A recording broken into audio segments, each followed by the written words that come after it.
करेंगे सिलेबस से। Introduction of pharmaceutical chemistry में सबसे पहले हम सिलेबस डिस्कशन करेंगे कि हमें बेसिकली इस चैप्टर नंबर 1 में पढ़ना क्या है, क्योंकि कई बार आइडिया ही नहीं लग पाता है कि हमें पढ़ना क्या है। तो ये चीजें पहले क्लियरिफाई कर ली जाए कि हमें पढ़ना क्या है। सबसे पहले introduction to the pharmaceutical chemistry. Pharmaceutical chemistry के इंट्रोडक्शन के बारे में पढ़ना है। उसके अंतर्गत scope and objective, sources and types of errors, accuracy, precision, significant figure, impurities in pharmaceuticals, source and effect of impurities in pharmacopoeial substances, importance of limit test, यानी कि लिमिट टेस्ट आप लोगों को बताया इसकी इंपॉर्टेंस बहुत ज्यादा है। Principle and procedure of the limit test for the chlorides, sulphates, iron, heavy metal and arsenic. तो ये सारी चीजें हमें क्या करनी है, इस चैप्टर के दौरान पढ़नी है। इसके पहले हमने कई लेक्चर्स पढ़े हैं, उसमें हमने कवर किया है फार्माकोग्नोसी का, ह्यूमन एनाटॉमी एंड फिजियोलॉजी का, और उसके अलावा सोशल फार्मेसी का। आपका सपोर्ट हमें बहुत अच्छा लगा है, क्योंकि पिछले लेक्चर सोशल फार्मेसी में कुछ लोगों ने बताया कि सर कुछ वर्ड के जो मीन्स है वो छूट गए थे, आप कुछ वर्ड्स को नहीं बता पाए थे। तो ये आपका सपोर्ट हमें बहुत अच्छा लगा है, और मैंने वीडियो को एनालिसिस भी किया है, तो उसमें लगा कि कुछ वर्ड छूट चुके हैं।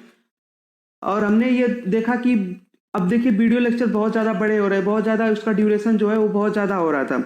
इसकी वजह से कुछ लेक्चर मतलब जल्दी जल्दी में कुछ पॉइंट्स छूट गए होंगे, लेकिन आज हम कोशिश करेंगे कि इस वीडियो में कंप्लीट जो भी पॉइंट्स है और जो भी वर्ड है आपको क्लियरिफाई कर दिया जाए। और इसके अलावा अगर आपको कोई वर्ड या कोई पॉइंट में समझ नहीं आ रहा है तो आप हमारे YouTube चैनल के कमेंट बॉक्स में डायरेक्ट कमेंट कर सकते हैं, और हमारे व्हाट्सएप और टेलीग्राम ग्रुप से ज्वाइन होकर डायरेक्ट हमसे पूछ सकते हैं। ठीक है, तो चलिए हम आज का वीडियो स्टार्ट करते हैं। और सबसे पहले हम स्टार्ट करेंगे इंट्रोडक्शन के बारे में। Pharmaceutical chemistry is a branch of chemistry which deals with the study of the organic chemistry, molecule and compounds in combination with structural and chemical biology and pharmacology for producing the pharmaceutical drugs and medicine. तो pharmaceutical chemistry एक branch होती है, chemistry की वो branch होती है जिसके अंतर्गत हम ऑर्गेनिक केमिस्ट्री के बारे में, इसके अलावा इनऑर्गेनिक केमिस्ट्री के भी बारे में जानते हैं। उसके अलावा उसका जो केमिकल बायोलॉजी होता है उसमें कौन कौन से केमिकल्स का पार्टिसिपेंट होता है, उसके अलावा जो उसकी फार्माकोलॉजी कैसे होती है और उसमें कौन कौन सी ड्रग बनाई जाती है और मेडिसिन बनाने में फार्मास्यूटिकल केमिस्ट्री का क्या रोल है, ये सारी चीजें हम जानते हैं। तो फार्मास्यूटिकल क्या होता है, फार्मास्यूटिकल केमिस्ट्री बेसिकली यह एक मेडिकल साइंस ऐसी होती है जिसमें हम ड्रग में यूज होने वाले केमिकल्स के बारे में हम जानते हैं। अब वो केमिकल्स ऑर्गेनिक है या इनऑर्गेनिक है, सारी चीजें हम उसमें क्या करते हैं, डिस्कशन करते हैं। तो ये होता है फार्मास्यूटिकल केमिस्ट्री। यानी कि फार्मास्यूटिकल केमिस्ट्री, फार्मा का मतलब हो गया ड्रग्स और केमिस्ट्री का मतलब हो गया केमिकल्स के बारे में, यानी कि ड्रग में यूज होने वाले केमिकल्स के बारे में नॉलेज रखना ही क्या कहलाता है, फार्मास्यूटिकल केमिस्ट्री। ठीक है, नेक्स्ट पॉइंट पढ़ेंगे हम। Pharmaceutical chemistry comprises drug development and in the study of the drug। वही बताया आप लोगों को कि फार्मास्यूटिकल जो केमिस्ट्री है वो ड्रग डेवलपमेंट में पार्टिसिपेट करती है और ड्रग की स्टडी में क्या करती है, हेल्प करती है। यानी ड्रग की स्टडी का मतलब केमिकल्स की स्टडी में हेल्प करती है। This including drug discovery, metabolism, absorption and delivery. यानी कि जो फार्मास्यूटिकल केमिस्ट्री है, हमने मान लीजिए फूड लिया तो फूड का क्या होगा, मेटाबॉलिज्म होगा, एब्जॉर्प्शन होगा और उसकी डिलीवरी होगी। ये सारी चीजें हम फार्मास्यूटिकल केमिस्ट्री के अंतर्गत भी देखते हैं। अगर मान लीजिए कोई ड्रग प्रिपेयर किया जा रहा है, यानी कि उसमें कोई केमिकल यूज किया जाएगा, अब उसके केमिकल के बारे में हम स्टडी करेंगे कि वो हमारी बॉडी में कब मेटाबोलाइज होगा, कब उसका एब्जॉर्प्शन होगा और कहां से कहां तक वो डिलीवर होगा। ये सारी जानकारी हम किस में लेते हैं, फार्मास्यूटिकल केमिस्ट्री में लेते हैं। ठीक है, ये सारी चीजें हो गई। They contains drug chemistry, quality assurance, metabolism, pharmacology, analytical techniques and cure of remedies disease. ठीक है, तो फार्मास्यूटिकल केमिस्ट्री क्या करती है, क्वालिटी इंश्योरेंस में भी हेल्प करती है। किसी ड्रग की क्वालिटी कैसी है उसमें भी देखा जाता है। फार्मास्यूटिकल केमिस्ट्री के अंतर्गत केमिकल्स को देखा जाता है कि वो केमिकल सही है या नहीं सही है। ये सारी चीजें क्वालिटी इंश्योरेंस के अंदर आती है। मेटाबॉलिज्म आप लोगों को मैंने बताया, pharmacology, analytical technique and cure the remedies disease. और डिजीज के अकॉर्डिंग कौन सा केमिकल, रेमेडीज का मतलब होता है निदान करना, किसी चीज का मतलब कि उसको निरोग करना। ठीक है, तो ये सारी चीजें किसमें होती है, रेमेडीज का मतलब होता है। ठीक है, तो किसी भी डिजीज से आपको छुटकारा दिलाना या निदान करने का काम फार्मास्यूटिकल केमिस्ट्री के अंतर्गत किया जाता है कि कौन सा केमिकल आपकी बॉडी पे कैसा इफेक्ट करेगा। ये सारी चीजें हम डिस्कशन करते हैं फार्मास्यूटिकल केमिस्ट्री के अंतर्गत। बहुत सारे बच्चों का डाउट है कि सर केमिस्ट्री को कैसे पढ़ा जाए, तो सीधा सिंपल समझिएगा कि जो भी हमारा ये सब्जेक्ट है ना, चाहे फार्मास्यूटिक्स हो, फार्माकोलॉजी हो या फार्मास्यूटिकल केमिस्ट्री या इसके अलावा और कोई सब्जेक्ट हो, सभी सब्जेक्ट हमारी एक बंद मुट्ठी की तरह होते हैं, यानी हमारी जो हाथों की उंगलियां होती हैं उसकी तरह होते हैं, यानी कि सभी अंगुलियों की इंपॉर्टेंस अलग अलग है, और जब अंगुलियां एक साथ जुड़ जाती हैं तब जाके मुट्ठी का निर्माण होता है। इसी प्रकार जो सब्जेक्ट है हमारे, वो एक तरह से अंगुलियों का काम करते हैं, और जब तक अंगुलियों को आप एक साथ नहीं पढ़ेंगे, एक साथ समावेश करके नहीं पढ़ेंगे, तब तक आप कुछ भी नहीं पढ़ सकते। तो लोग बोल रहे हैं फार्मास्यूटिकल केमिस्ट्री को कैसे पढ़ा जाए, तो आप लोगों को बेसिकली मैं बता दूं कि फार्मास्यूटिकल केमिस्ट्री के लिए बहुत ज्यादा रिवीजन की जरूरत होती है। रिवीजन बहुत ज्यादा इंपॉर्टेंट होता है। नोट्स तो लगभग सेम होता है, यानी देखिए केमिकल्स तो लगभग सेम होगा, केमिकल्स तो डिफरेंस होने नहीं है, लेकिन हाँ उसमें रेगुलर एक्सरसाइज करना, रेगुलर आप लोगों को रिवाइज करना, ये सारी चीजें बहुत ज्यादा जरूरी होती है केमिकल पॉइंट ऑफ व्यू से। तो आप लोग केमिस्ट्री जब भी पढ़िए तो उसको रिवाइज किया कीजिए, रिवाइज करने की कोशिश कीजिए। आगे लेक्चर्स में हम कुछ स्टडी स्ट्रेटजी के बारे में भी आप लोगों को बताएंगे, कैसे आप पढ़ सकते हैं और कैसे आप उसको अपनी पढ़ाई को इंप्रूव कर सकते हैं, ये सारी चीजें बताएंगे। चलिए अभी हम स्टार्ट करते हैं अपने वीडियो को। नेक्स्ट आगे बढ़ते हैं, scope of pharmaceutical chemistry. Pharmaceutical chemistry का स्कोप क्या क्या है, ये सारी चीजें पढ़ते हैं। तो सबसे पहले इन इंडस्ट्री में फार्मास्यूटिकल केमिस्ट्री का कैसे इंपॉर्टेंस है। अगर मान लीजिए इंडस्ट्री में क्या होगा, ड्रग इंडस्ट्री है तो उसमें ड्रग बनाई जाएगी। अब ड्रग के अंतर्गत कौन कौन सा केमिकल यूज होना है या कौन कौन सा केमिकल हमें मिलाना है, ये सारी चीजें कौन, फार्मास्यूटिकल केमिस्ट्री, यानी कि ये डिपार्टमेंट किसका है, फार्मास्यूटिकल केमिस्ट्री का। नेक्स्ट प्रोफेशनल जॉब, अगर आप फार्मास्यूटिकल केमिस्ट्री के मान लीजिए पारंगत है, अगर आप फार्मास्यूटिकल केमिस्ट्री से एम फॉर्म किए हैं या बी फॉर्म भी किए हैं तो आपको प्रोफेशनली जॉब कर सकते हैं, ठीक है। किसी को टीचिंग लाइन में आप जा सकते हैं और टीचिंग कर सकते हैं, ठीक है। ये होता है प्रोफेशनल जॉब। नेक्स्ट है ड्रग एनालिसिस में पार्टिसिपेट करेंगे। अगर फार्मास्यूटिकल केमिस्ट्री में आप पारंगत हैं तो ड्रग एनालिसिस में जा सकते हैं। ड्रग एनालिसिस का मतलब क्या हुआ, ड्रग में कौन सा केमिकल प्रेजेंट है और कौन सा केमिकल प्रेजेंट नहीं है, ये सारी चीजें आप एनालिसिस कर सकते हैं। न्यूक्लियर फार्मेसी में भी केमिकल्स का यूज किया जाता है। न्यूक्लियर फार्मेसी जैसे जो रिएक्टर्स होते हैं उसमें क्या केमिकल्स यूज किया जाता है, उनको कूलिंग करने के लिए केमिकल्स यूज किया जाता है।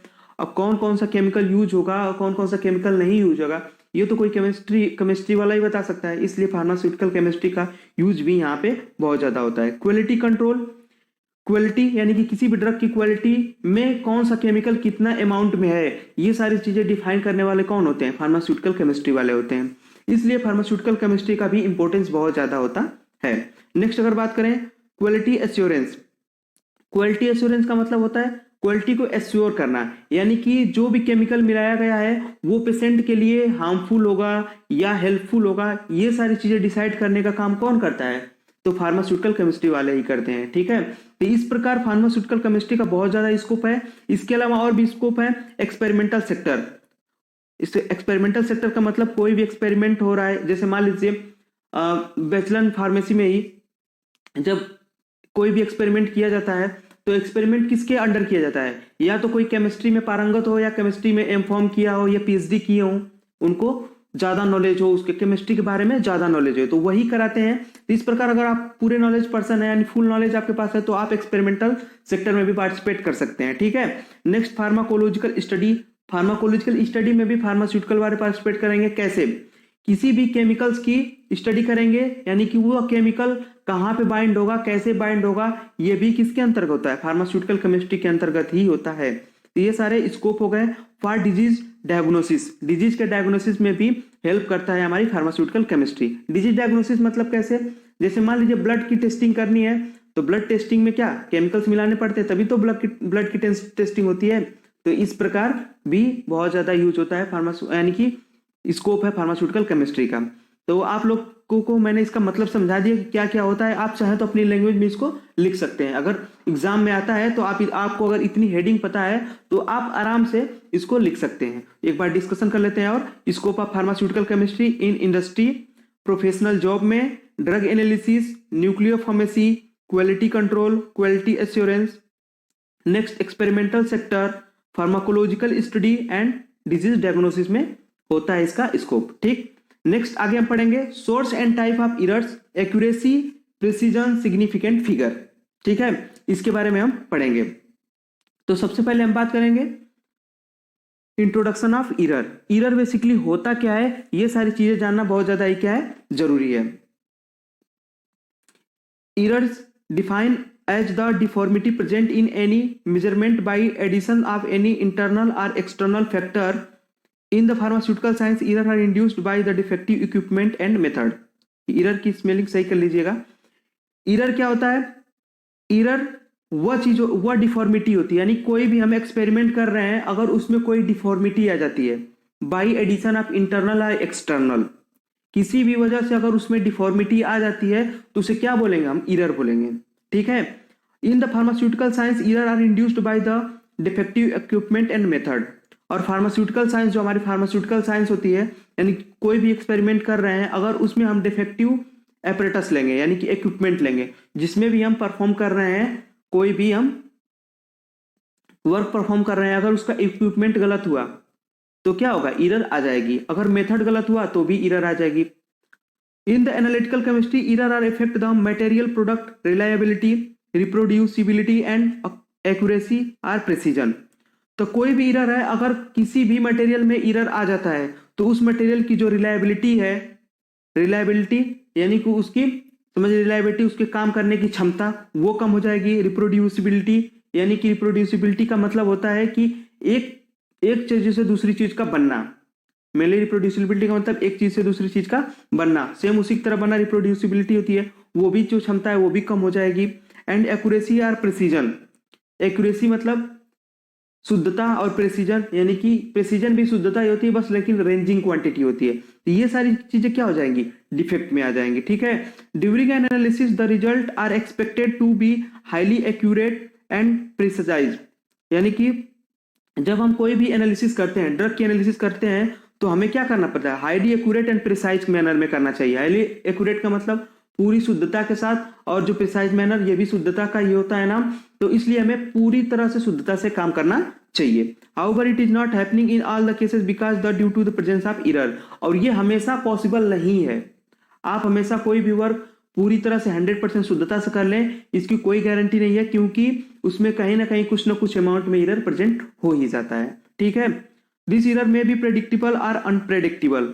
कभी कभी क्या होती है? एरर जो है अनप्रेडिक्टेबल यानी कि आप उसको अच्छी तरह से पहचान सकते हैं, अनप्रेडिक्टेबल यानी कि आप उसके बारे में नहीं जान सकते हैं। कभी कभी ऐसा होता है कि जो एरर हुआ है आप उसके बारे में जान पाएंगे, और कभी कभी ऐसा होगा कि उसके बारे में आप नहीं जान पाएंगे। ठीक है। Depending on the calculative nature error are the categorized into 2 part. Calculative यानी कैलकुलेशन बेस्ड जो एरर होता है वो 2 पार्ट में डिवाइड किया गया है, उसको आगे वीडियो में समझेंगे। सबसे पहले हम एरर्स को एक एग्जांपल के द्वारा समझ लेते हैं।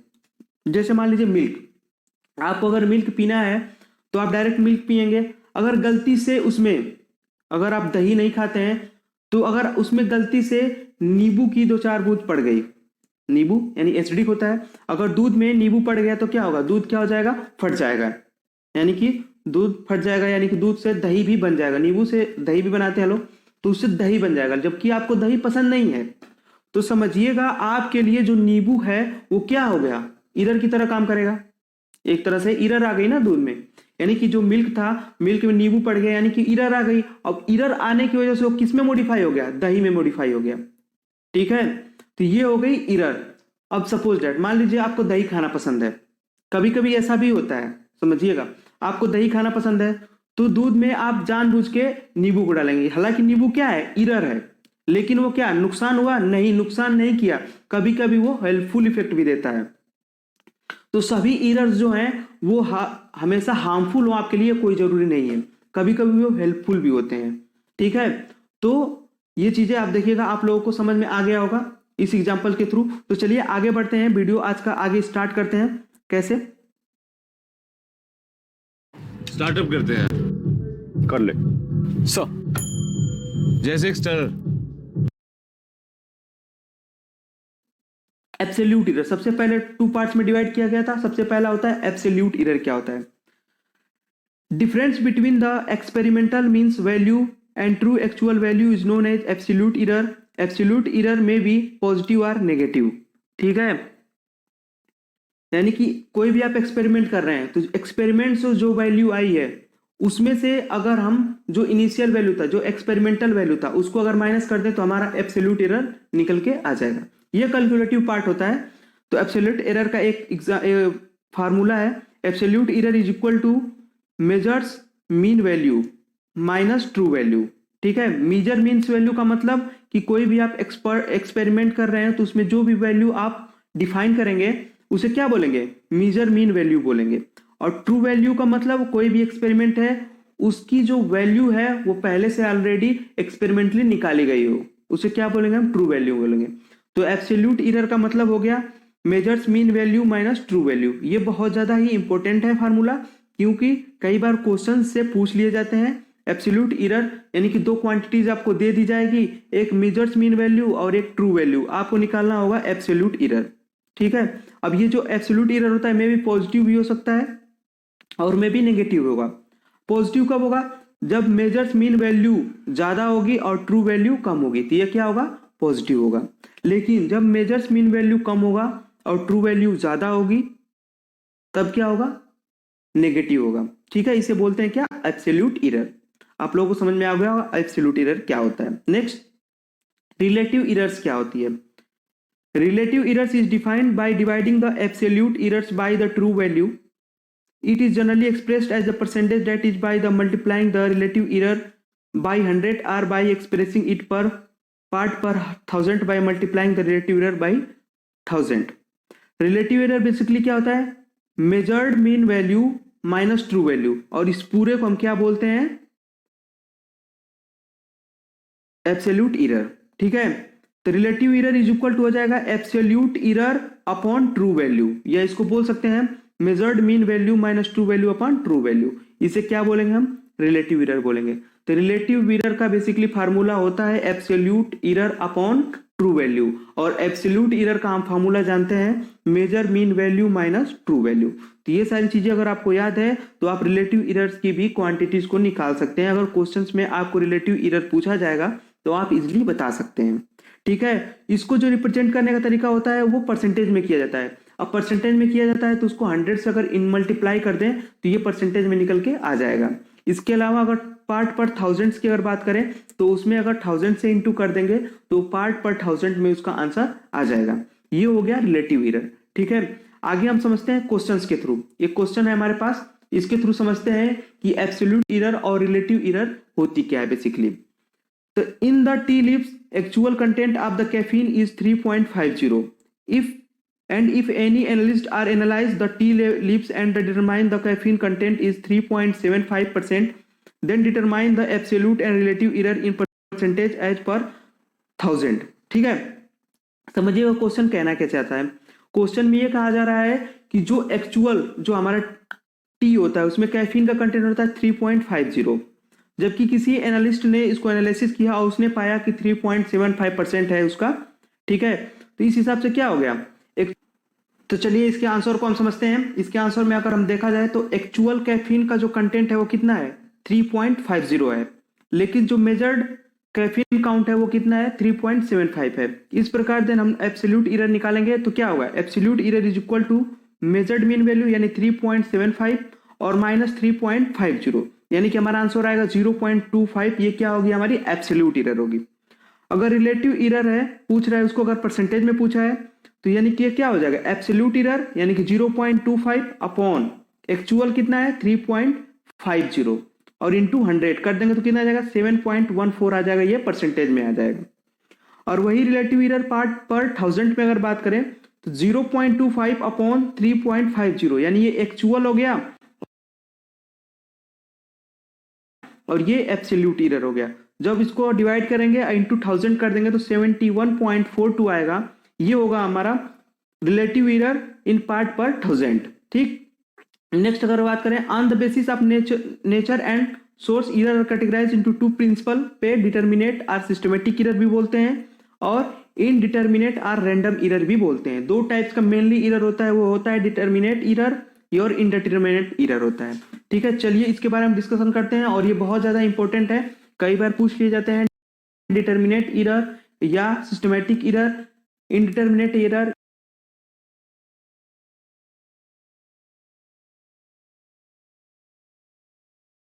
या रैंडम एरर के बारे में डिफरेंसेस पूछ लिए जाते हैं। तो चलिए इसके बारे में हम कंप्लीट डिस्कशन करते हैं। तो सबसे पहला पढ़ेंगे डिटर्मिनेट आर सिस्टमैटिक एरर बोलेंगे। डिटर्मिनेट क्यों बोला गया है, क्योंकि इस एरर को डिटरमाइन किया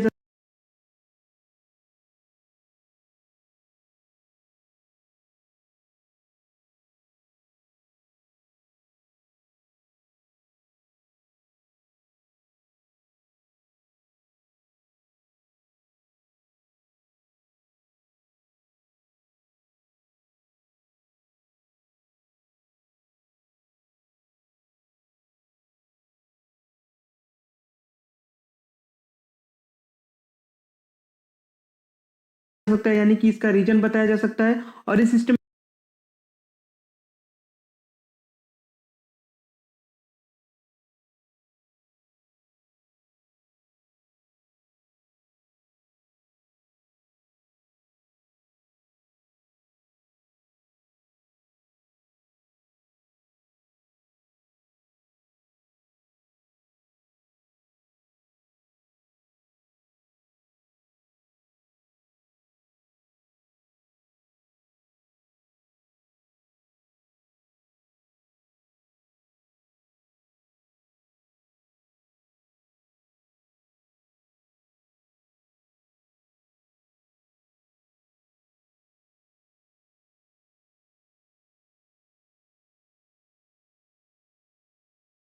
हुआ तो आपका क्या होगा, एरर आ जाएगी उसमें। ब्यूरेट्स है, वॉल्यूमेट्रिक फ्लक्स है, अगर उसमें कहीं एरर है तो आपका जो अमाउंट होगा वो जितना आपको लेना चाहिए उतना अमाउंट नहीं ले पाएंगे, यानी कि उसमें भी एरर आ जाएगी। इसे क्या बोलेंगे हम, डिटर्मिनेट या सिस्टमेटिक एरर बोलेंगे। इसके अलावा फॉल्ट इंस्ट्रूमेंट, यानी कि इंस्ट्रूमेंट में अगर कोई गलती है, जैसे कैलिब्रेटेड बैलेंस, यानी कैलिब्रेटेड बैलेंस का मतलब क्या होगा कि जो हमारी वेइंग मशीन होती है, यानी कि उसकी कितनी शुद्धता होती है, जो मशीन होती है उसकी शुद्धता, अगर कोई भी डिस्टरबेंस होगा तो भी हमारा क्या एरर आ सकता है। इसके अलावा मशीनरी सिस्टम, कोई भी मशीन है, यानी कि जो भी हम ड्रग्स बनाते हैं उसमें मशीन का यूज किया जाता है, अगर उसमें कोई दिक्कत आ रही है तो भी एरर आ जाएगा। नेक्स्ट बात करें systemic error is under the control of the analyst because it is easily detectable and can be eliminated large extent. यानी कि जो भी ये सिस्टमेटिक एरर होता है ये कंट्रोल होता है, एनालिस्ट के कर रहे हैं तो आप ही कंट्रोल में है, दिक्कत आ रही है तो भी एरर आ जाएगा। नेक्स्ट बात करें systemic error is under the control of the analyst because it is easily detectable and can be eliminated to a large extent. यानी कि जो भी ये सिस्टमेटिक एरर होता है ये कंट्रोल होता है, एनालिस्ट के कंट्रोल में आता है। जो भी आप एनालिसिस कर रहे हैं तो आप ही कंट्रोल में है कि एरर होना है या ना होना है। इसे इजिली क्या किया जाता है, डिटेक्ट किया जा सकता है, और इसके अलावा इसको एलिमिनेट किया जा सकता है। इसे क्या बोलते हैं हम, डिटर्मिनेट या सिस्टमेटिक एरर बोलते हैं। नेक्स्ट अगर बात करें instrumental error, due to the use of defective equipment और low quality instruments error are arised in the analytical procedure, it is easily checkable by the analyst. यानी कि इंस्ट्रूमेंटल एरर का मतलब आप इंस्ट्रूमेंट का यूज कर रहे हैं, अगर किसी भी इंस्ट्रूमेंट में डिफेक्ट आ गया, ठीक है, अगर मान लीजिए आप सपोज डेट यूज कर रहे हैं, अभी हम लोगों के साथ ही घटना है कि जब हम एक्सपेरिमेंट कर रहे थे तो उसमें एक बीकर था और एक क्या था, वॉल्यूमेट्रिक फ्लक्स था। तो बीकर और वॉल्यूमेट्रिक फ्लक्स में जो वॉल्यूम था उसका डिफरेंस था, उसमें क्या था, यानी कि वॉल्यूमेट्रिक फ्लक्स का जो वॉल्यूम था वो अलग आ रहा था और जो हमारा बीकर था उसकी जो रीडिंग है वो गलत आ रही थी। तो इस प्रकार कई बार फॉल्ट हो जाते हैं, तो इसलिए इंस्ट्रूमेंटल एरर होता है, कई बार आपका इंस्ट्रूमेंटल या एपरेटस एरर होता है, उसमें एरर आ जाती है। नेक्स्ट बात करते हैं proportional error, the absolute value of kind of the error changes with the size of the sample in the such a fashion that our relative error remains constant. It is easily incorporated by the material by directly interferes in the analytical process. Proportional error का मतलब क्या हुआ कि जब आपका जो material size है, material size में कोई डिफेक्ट आएगा, यानी कि कोई भी डिफरेंस आएगा तो उसमें भी एरर होने का चांस क्या हो जाएगा, बढ़ जाएगा। ठीक है, यानी कि साइज पे भी डिपेंड करेगा एरर, यानी कि मटेरियल की साइज पे भी डिपेंड करेगा कि आपने किस टाइप की साइज ली है, उस पे एरर। तो एरर क्या, रिलेटिव एरर तो सेम ही होगा, क्योंकि उसमें एब्सोल्यूट एरर सबका क्या आना है, सेम ही आना है, और उसके बाद ट्रू वैल्यू भी सेम ही है। तो रिलेटिव एरर क्या होता है, हमेशा इसमें सेम ही आएगा।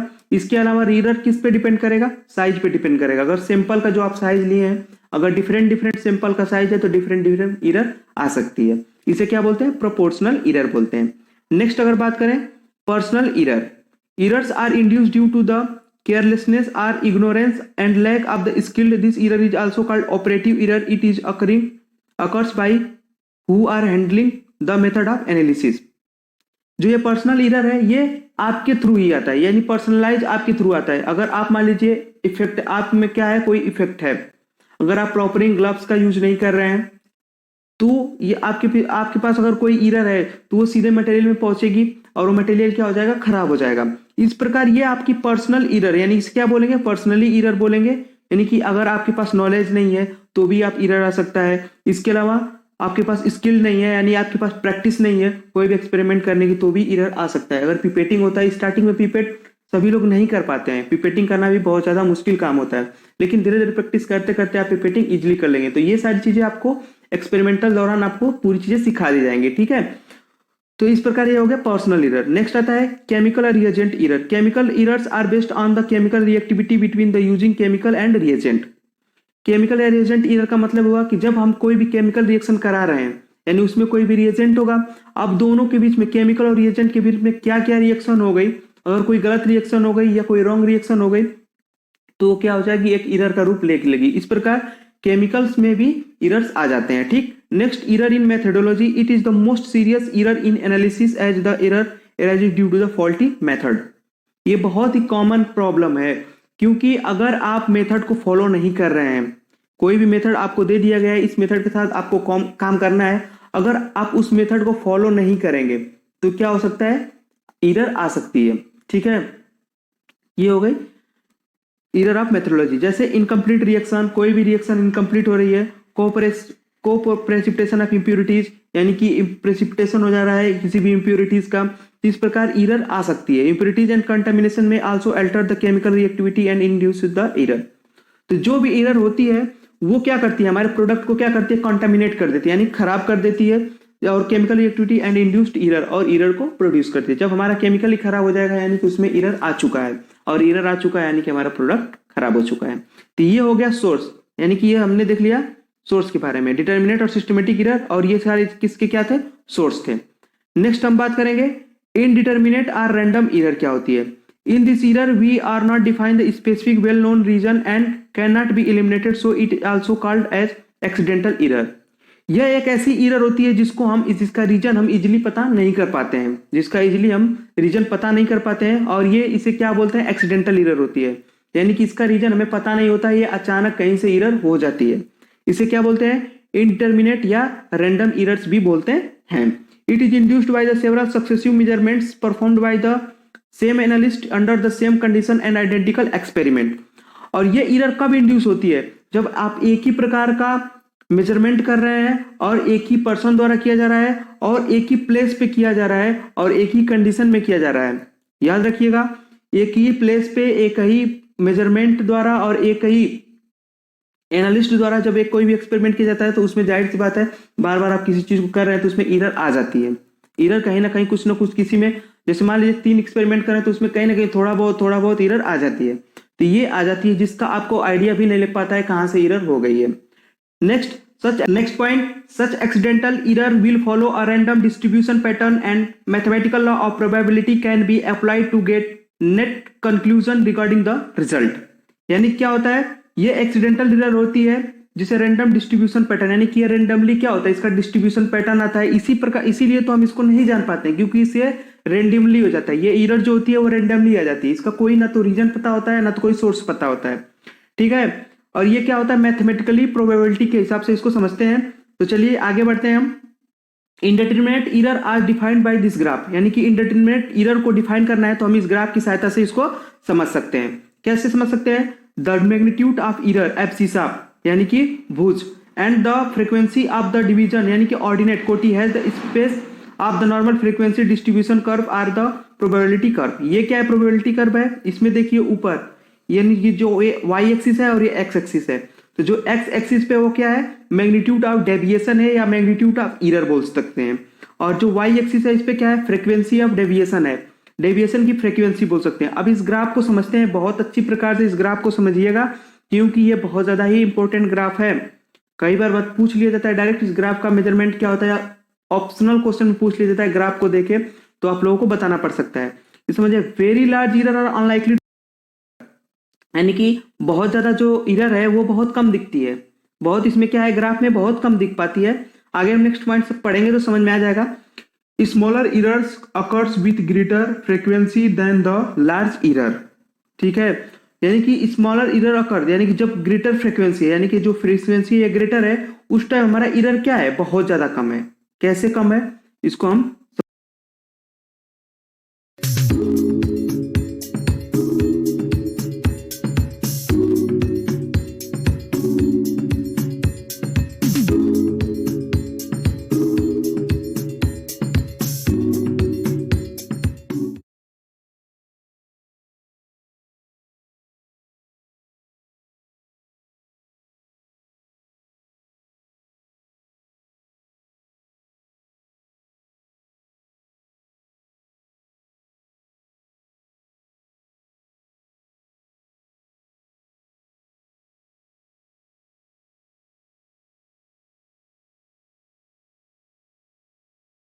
about this course is that it's basically a multidisciplinary approach, combining elements of development economics, microeconomics, capital markets, venture capital, private equity, and inclusive business, entrepreneurship, and innovation.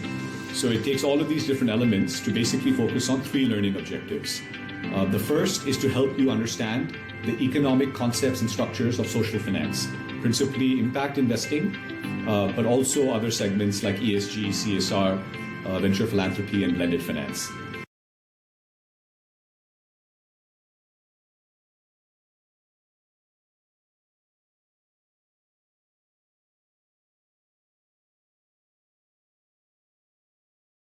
इसको हम समझाते हैं आपको, समझिएगा ध्यान से। यानी कि ये फ्रीक्वेंसी हाई है तो यहाँ पे एरर कितनी है, यहाँ पे एरर 0, यानी कि यहाँ पे एरर है। एरर हमारा कहाँ है, यहाँ पे। लेकिन अगर यही फ्रीक्वेंसी कम होती चली गए तो हमारा एरर कहाँ पे, यहाँ पे आ जाएगा। यानी कि यहाँ पे एरर होगा हमारा, यहीं पे एरर होगा, ठीक है। तो इसे यही बता रहा है smaller errors occurs with greater frequency than the large error, ठीक है। लार्ज फ्रीक्वेंसी पे एरर कम होगा और कम फ्रीक्वेंसी पे एरर ज्यादा होगा, यानी कि error is inversely proportional to frequency, ठीक है, आप बोल सकते हैं। Next, the error are the positive and negative sides occur with equal probability, यानी कि जो एरर है वो नेगेटिव भी हो सकती है, पॉजिटिव भी हो सकती है। ये आप इस ग्राफ से समझ सकते हैं, इधर क्या है, नेगेटिव है, और इधर जाएंगे तो पॉजिटिव है। तो ये हो गया indeterminate error defined by this graph. इस ग्राफ से हमने समझ लिया। नेक्स्ट आगे बढ़ते हैं, एक्यूरेसी क्या होती है। एक्यूरेसी टर्म क्या होती है, बेसिकली इस चीज को हमें समझना बहुत ज्यादा ही इंपॉर्टेंट होता है। तो एक्यूरेसी क्या है, nearest or accurate value which are the matches to the true value of any experiment is defined the term accuracy. Accuracy का मतलब कोई भी आप एक्सपेरिमेंट कर रहे हैं, अगर वो ट्रू वैल्यू के बराबर आती है तो उसे हम क्या बोलेंगे, आपकी एक्यूरेसी बहुत अच्छी है, ठीक है, आपकी एक्यूरेसी बहुत अच्छी है। यानी कि आपने जल्दी ही उस नियरेस्ट पॉइंट तक पहुंचे, यानी कि उस नियरेस्ट पॉइंट तक पहुंच चुके हैं। इस प्रकार हम बोल सकते हैं आपकी एक्यूरेसी बहुत अच्छी है। The comparison is normally done with regard to the error and the accuracy is inversely proportional to the error, यानी कि जो एक्यूरेसी और एरर में जो रिलेशन होता है वो कैसा होता है, वो इनवर्सली प्रोपोर्शनल होता है। इनवर्सली प्रोपोर्शनल का मतलब क्या होता है, जैसे इनवर्सली प्रोपोर्शनल का मतलब होगा कि जब एरर बढ़ेगी तो यानी आपकी एक्यूरेसी कम होती जाएगी, यानी कि जो आपका एक्यूरेट रिजल्ट है वो क्या कम आता जाएगा। इसीलिए बोला जा रहा है कि error is inversely proportional to accuracy, यानी कि जब आपकी एक्यूरेसी ज्यादा होगी तब आपकी एरर कम होगी, और जब आपकी एरर ज्यादा होगी तब आपकी एक्यूरेसी कम होगी, यानी कि दोनों में क्या है, इनवर्सली प्रोपोर्शनल का रिलेशनशिप होता है। नेक्स्ट आगे बढ़ते हैं हम, प्रेसिजन। प्रेसिजन बेसिकली ये भी एरर, ये भी एक्यूरेसी ही होती है, लेकिन इसको क्या रेंज इसकी डिफाइन होती है, कितने रेंज तक वर्क करना है ये इसकी रेंज डिफाइन होती है।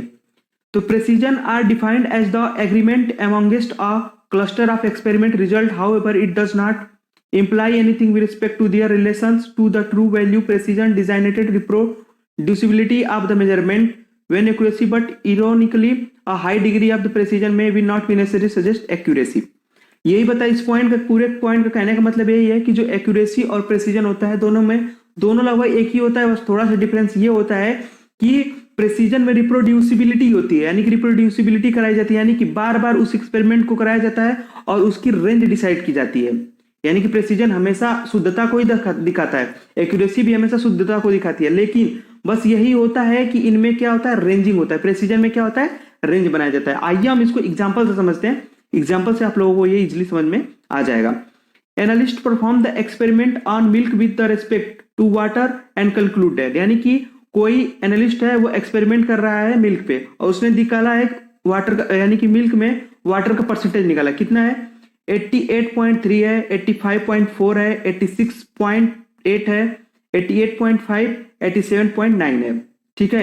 एक्चुअल वाटर का परसेंटेज जो मिल्क में होता है वो कितना होता है, 87 होता है, ये तो एक्चुअल जान चुके हैं। लेकिन अगर प्रिसीजन रेंज बोला जाए तो कितना होगा, 85.4 टू 88.5, ये उसका क्या हो जाएगा, प्रेसिजन हो जाएगा।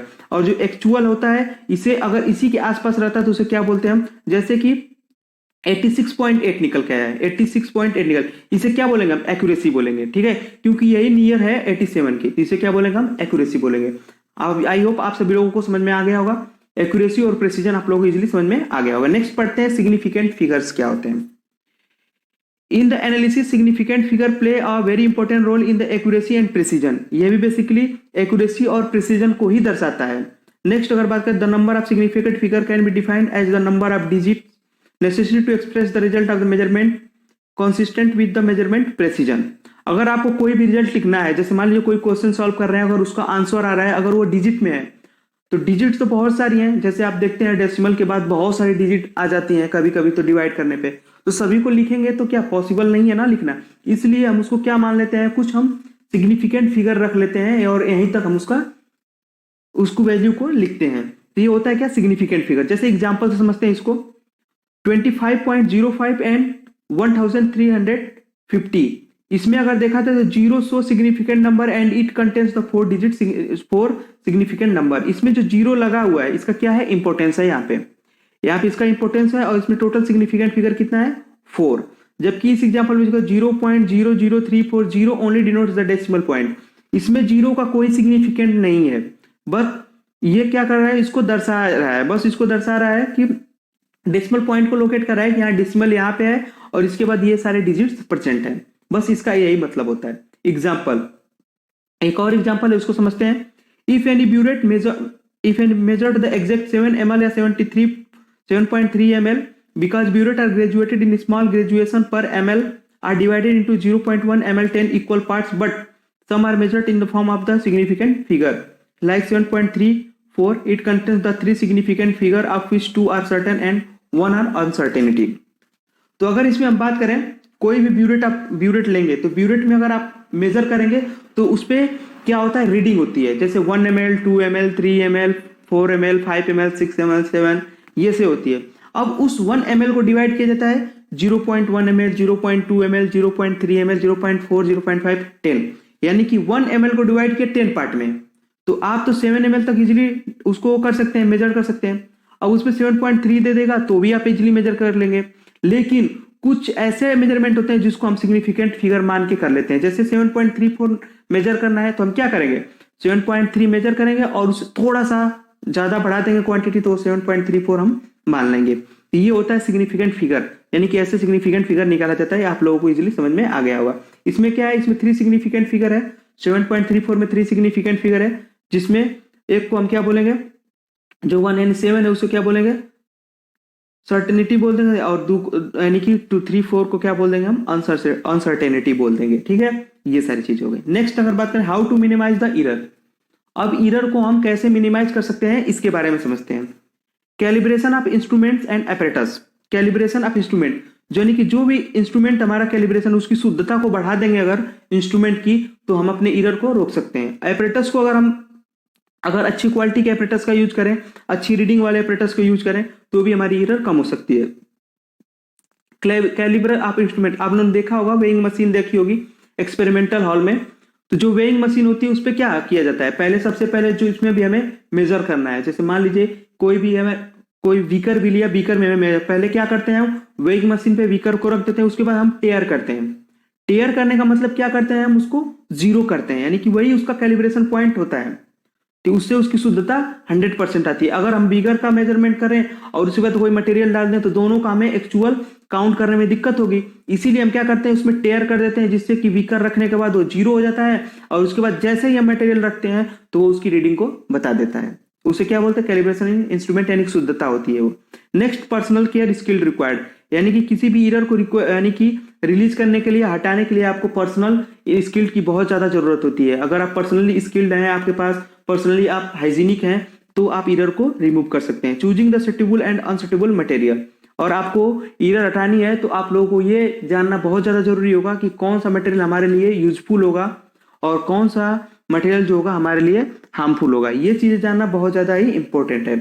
एग्जॉस्टेड द इम्प्योरिटीज कंटामिनेशन, यानी कि इम्प्योरिटीज को हटाने के लिए आप एग्जॉस्ट का यूज कर सकते हैं, यानी कि इम्प्योरिटीज को हटाने के लिए आप किसी चीज का भी यूज करें, यानी एग्जॉस्ट करने के लिए किसी चीज से भी आप एग्जॉस्ट कर सकते हैं, बस इम्प्योरिटीज हमारे प्रोडक्ट में नहीं होनी चाहिए, इससे भी आप एरर से बच सकते हैं। अगर इम्प्योरिटीज आएगी तो एरर ऑलरेडी आना है। ठीक है, इम्प्योरिटीज और एरर समझ लीजिए दोनों एक ही टर्म तो नहीं बोल सकते, लेकिन दोनों का रिलेशन एक ही तरह है, क्योंकि अगर इम्प्योरिटीज आई तो एरर जरूर लेकर आएगी वो। अब वो एरर हार्मफुल होगा या यूजफुल होगा, ये तो एक्सपेरिमेंट के बाद पता चलेगा। Next, such study chemical evolution and analysis, यानी कि केमिकल इवोल्यूशन कीजिए और एनालिसिस कि जो भी केमिकल आपको मिला है उसके बारे में स्टडी कीजिए, उसका केमिकल एवोल्यूशन कीजिए, उसके बाद आप एरर को मिनिमाइज कर सकते हैं। Next, proper methodology. Proper methodology यानी कि आप उसके प्रॉपर मेथड को फॉलो कीजिए। जो भी हमें आपको जो भी मिला है, मेथड मिला है, उसको अगर प्रॉपर आप फॉलो करते हैं तो भी आप एरर को रोक सकते हैं। ठीक है, अब जैसे मेथड आप अपनी स्टडी में यही मेथड को लगा सकते हैं। अगर आप अपना एक मेथड बना ले पढ़ने का, अगर टाइमिंग बना ले आप कि हमें इतने घंटे से इतने घंटे तक, जैसे मान लीजिए आप फर्स्ट ईयर में तो आप 5 सब्जेक्ट हैं, अगर 5 सब्जेक्ट को एक एक आवर्स में अगर डिवाइड कर लें पढ़ने के लिए, स्ट्रेटजी बना लें एक आवर की, तो आप इजिली पढ़ सकते हैं। ठीक है, ये होता है मेथोडोलॉजी। लेकिन अगर उस मेथोडोलॉजी में अगर कोई भी डिफरेंस आया तो यानी कि आपका पूरा जो पढ़ाई पे फोकस रहेगा वो क्या हो जाएगा, दूर हो जाएगा। तो इसे क्या बोलते हैं, प्रॉपर मेथोडोलॉजी बोलते हैं। इसे प्रॉपर मेथोडोलॉजी बोलते हैं। जैसे आप मेथड बनाएंगे वैसे आपका एक्सपेरिमेंट होगा, यानी कि जैसे आप स्टडी करेंगे, जैसे आप उसको सिलेबस बनाएंगे, उस अकॉर्डिंग आप पढ़ेंगे और उस हिसाब से आपके नंबर आएंगे। जो सब्जेक्ट आपको नहीं अच्छी तरह से आता है उसके क्या करिए, उसका टाइमिंग बढ़ा दीजिए, मेथोडोलॉजी में मॉडिफिकेशन कर दीजिए। हाँ, एरर तो उसमें आ गई ना, अब ये तो कह सकते हैं एरर उसमें आपने की। अब ये एरर जो है आपके लिए क्या हुई, यूजफुल हुई। अगर उसमें अगर टाइम कम कर देते तो ये एरर क्या हो जाती है, आपके लिए हार्मफुल हो जाती। तो आप डायरेक्ट एरर को अपनी जो रियल लाइफ है उसे जोड़कर आप इसको समझ सकते हैं। ठीक है, एक तरह से स्टडी की तरह आपका हो गया एरर का पॉइंट, आप लोगों को समझ में आ गया होगा। इसलिए आप पढ़ाई पे ध्यान दीजिए और रेगुलर इंटरवल पे टाइम पे पढ़ते रहिए। टाइम से जो भी पढ़ना है उसको पढ़ते रहिए, कम पढ़िए लेकिन टाइमली पढ़िए। ठीक, नेक्स्ट आगे बढ़ते हैं। इम्प्योरिटीज क्या होती हैं, what is impurities. Impurities basically होता क्या है, impurities is defined as the presence of the undesired या unexpected material during any procedure and may alters the final product। यानी कि impurities एक undesired substance होता है या unexpected substance होता है जो कि हमारे प्रोडक्ट में आके मिल जाता है और हमारे प्रोडक्ट को खराब कर देता है। Next, the substances that are used in the pharmaceutical should be pure enough to be used safely but it is difficult to obtain absolute pure substances। कोई भी सब्सटेंस है, कभी भी आप उसको प्योर का 100% प्योर नहीं पा सकते, कुछ ना कुछ उसमें इम्प्योरिटीज मिली रहेगी और वो इम्प्योरिटीज क्या करेगी, एब्सोल्यूट यानी कि इम्प्योरिटीज कहीं ना कहीं उसमें मिली रहेगी। ठीक है, और वही आपके लिए डिफिकल्टी प्रोड्यूस कर सकती है। Next, generally the impurities in the accidental factor and some time it is depend on the several method of the manufacture and type of the crystallization और प्योरिफिकेशन प्रोसेस।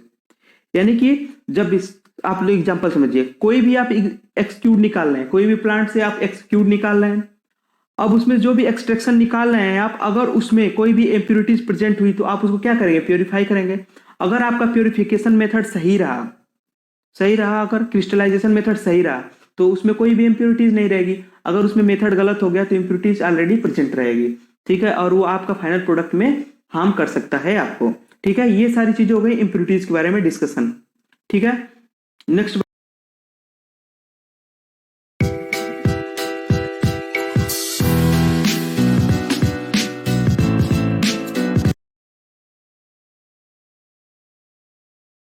बात करें सोर्स ऑफ इम्प्योरिटीज। इम्प्योरिटीज में इंटर्स the formed and drug substances during the any following 3 stages during the manufacturing. अगर आप manufacturing कर रहे हैं उस टाइम भी इम्प्योरिटीज आ सकती हैं, जैसे raw material employed. Example, rock salt contains the small amounts of the calcium sulfate and magnesium chloride. The sodium chloride prepared from the source will contain traces of the calcium and magnesium compound। यानी कोई भी raw material आप use कर रहे हैं, इससे पहले आपको देखना पड़ेगा उसमें कोई इम्प्योरिटीज तो नहीं मिली है या कोई इम्प्योरिटीज तो उसके अंदर नहीं है। आइए एग्जांपल समझते हैं। जब आप रॉक सॉल्ट लेते हैं, रॉक सॉल्ट जब आप लेते हैं तो उसमें कौन कौन सा होता है इम्प्योरिटीज, कैल्शियम सल्फेट और मैग्नीशियम क्लोराइड की क्या होती है, इम्प्योरिटीज प्रेजेंट होती है।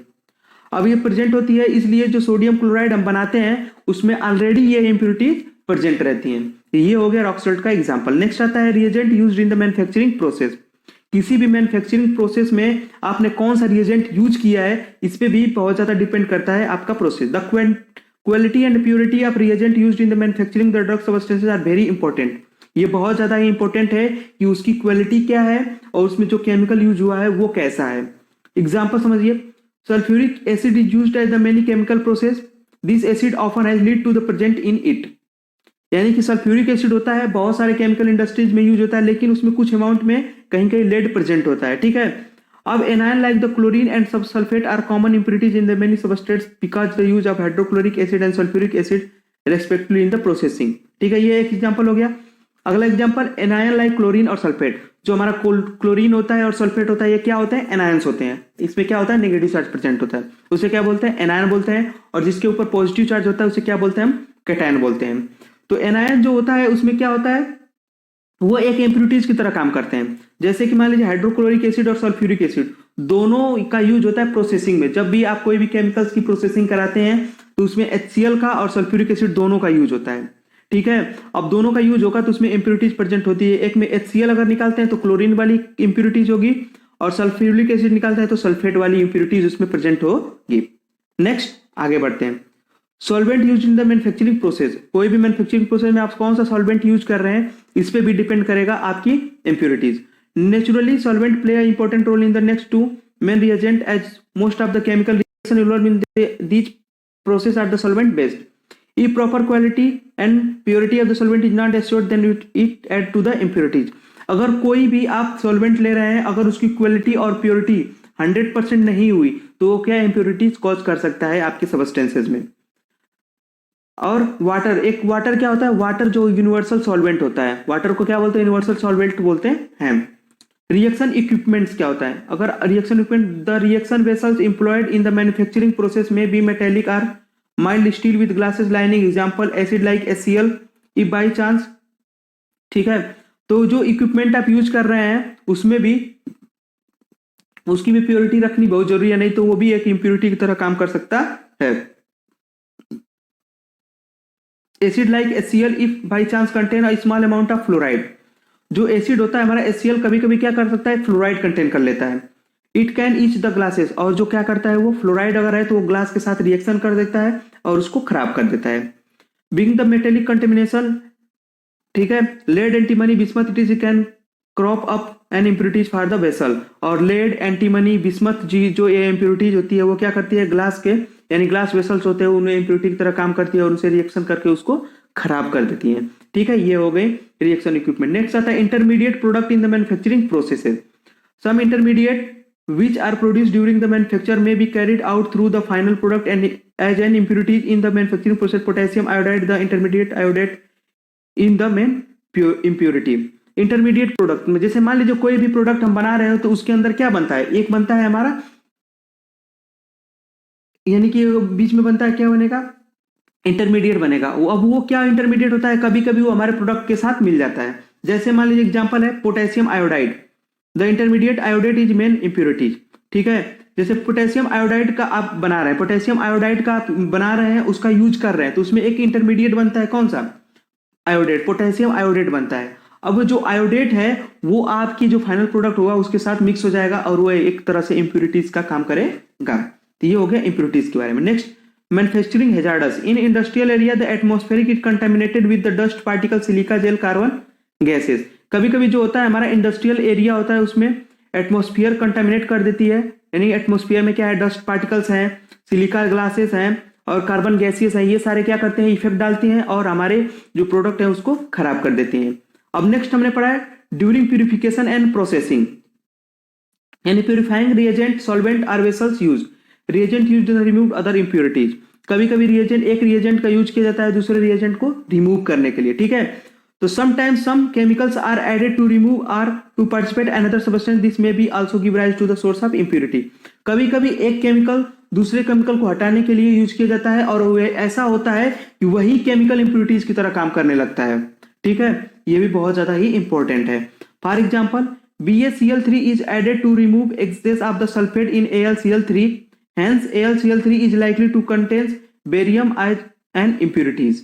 तो बेरियम यानी BaCl2 को जब सल्फेट यानी कि सल्फेट को हटाने के लिए यूज किया जाता है, यानी बेरियम को ऐड किया जाता है सल्फेट हटाने के लिए इन AlCl3, but AlCl3 likely contain the barium. अब क्या होता है? AlCl3 के साथ बेरियम भी क्या हो जाता है? इंप्योरिटीज की तरह काम करने लगता है।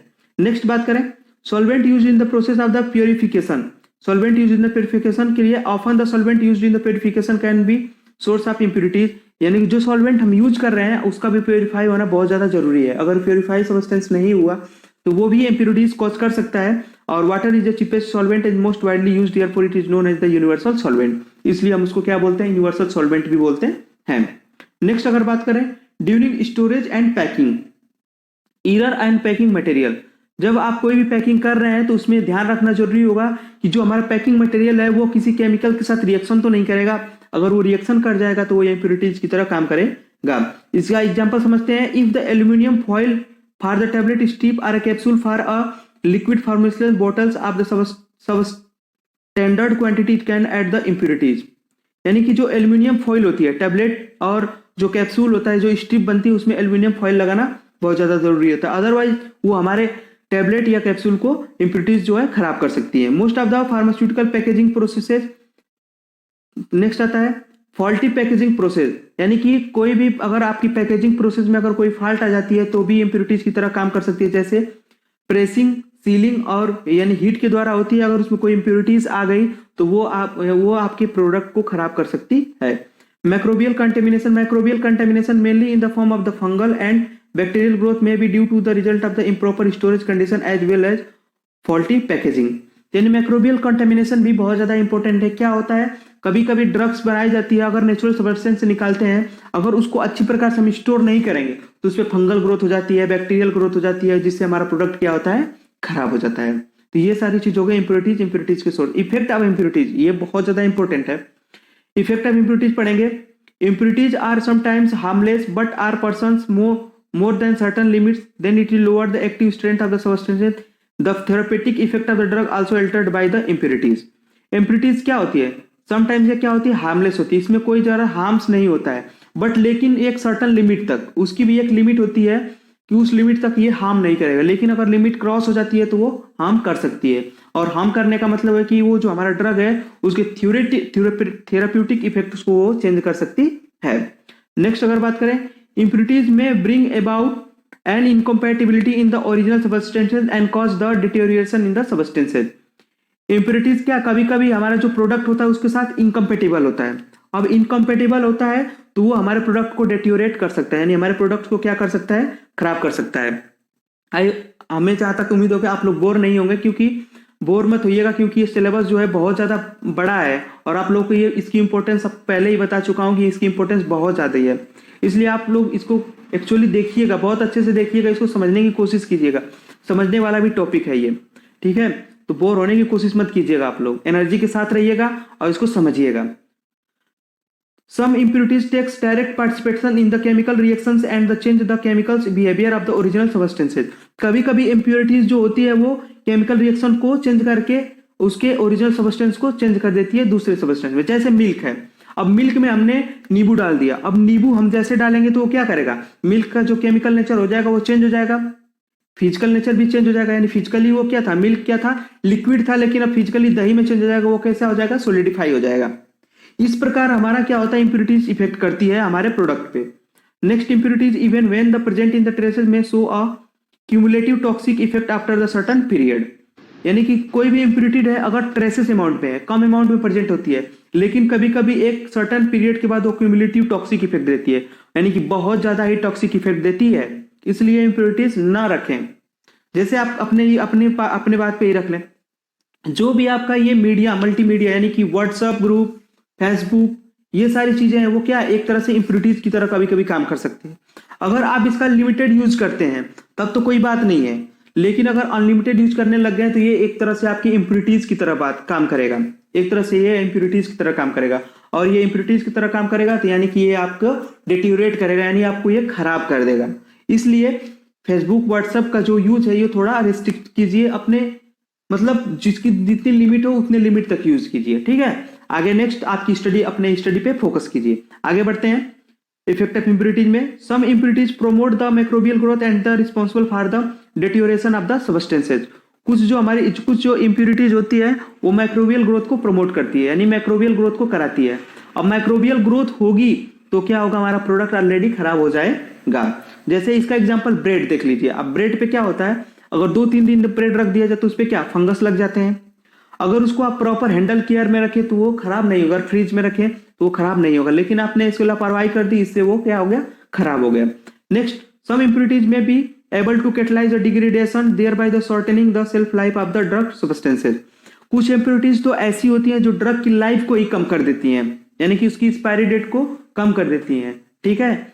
नेक्स्ट आता है some impurities by virtue of the unstable nature like the hygroscopic nature, oxidisable nature etc can bring about change in the physical properties like the change in appearance, taste, odor, stability etc of the drug substances, causing technical difficulty in use as well as formulation।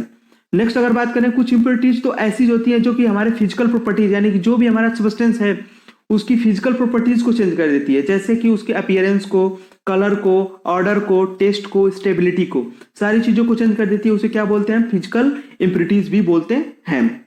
Next आगे बढ़ते हैं हम, limit test क्या होता है।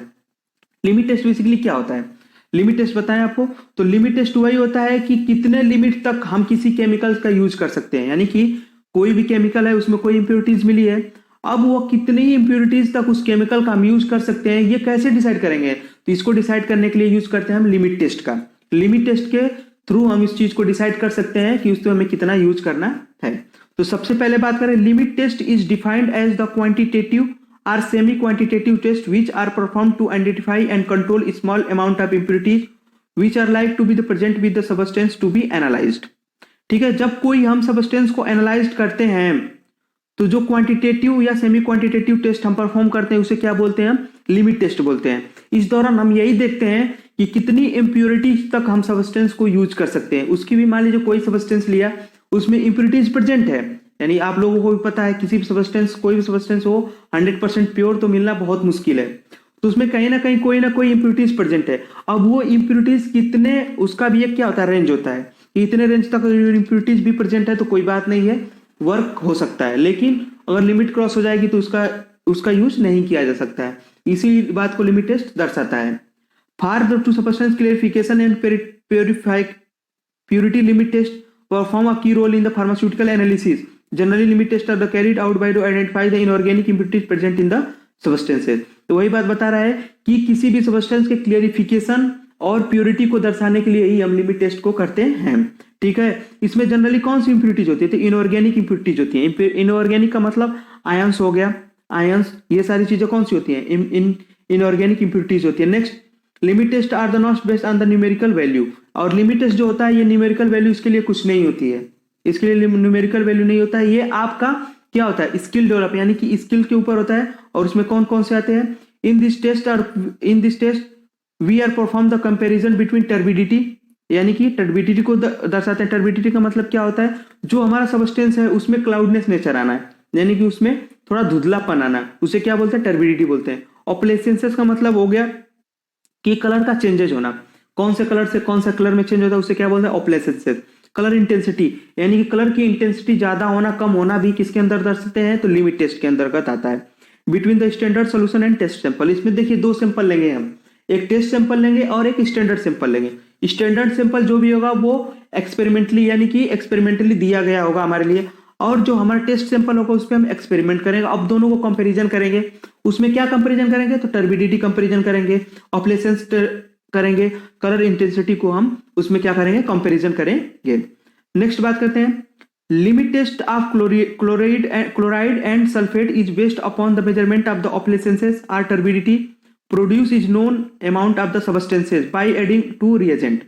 यानी कि chloride और सल्फेट की जो हम स्टडी करेंगे, यानी लिमिट टेस्ट में क्लोराइड और सल्फाइड की जो स्टडी करेंगे उसमें हम ये देखेंगे कि कितनी टर्बिडिटी है, यानी कि उसमें ऑप्लेसेंसेस देखते हैं, कलर कैसे चेंज होता है। टर्बिडिटी भी क्या होती है, बेसिकली टर्बिडिटी के कारण क्या होता है, कलर चेंज हो जाता है, यानी हल्का हल्का धुंधलापन हो जाता है। तो वो ऑप्लेसेंसेस या टर्बिडिटी के बारे में ही स्टडी करते हैं, किसमें, क्लोराइड